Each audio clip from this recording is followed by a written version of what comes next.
أعوذ بالله من الشيطان الرجيم. بسم الله الرحمن الرحيم.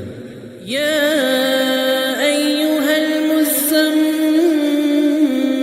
قم الليل إلا قليلا نصفه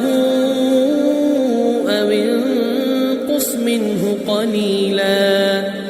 أو زد عليه ورتل القرآن ترتيلا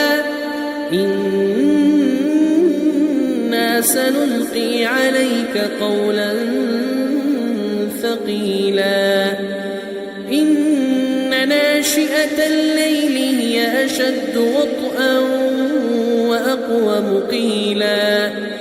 إن لك في النهار سبحا طويلا واذكر اسم ربك وتبتل إليه تبتيلا رب المشرق والمغرب لا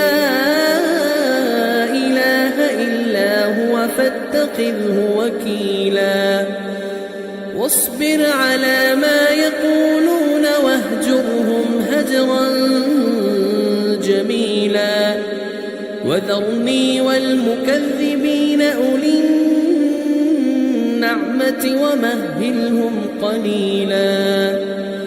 إن لدينا أنكالا وجحيما وطعاما ذا غصة وعذابا أليما يوم ترجف الأرض والجبال وكانت الجبال كثيبا مهيلا إنا أرسلنا إليكم رسولا شاهدا عليكم كما أرسلنا إلى فرعون رسولا فعصى فرعون الرسول فأخذناه أخذا وبيلا فكيف تتقون إن كفرتم يوما يجعل الولدان شيبا السماء منفطر به كان وعده مفعولا إن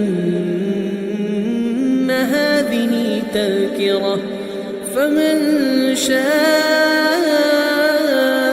اتخذ إلى ربه سبيلا إن ربك يعلم أنك تقوم أدنى من ثلثي الليل ونصفه وثلثه وطائفة من الذين معك والله يقدر الليل والنهار علم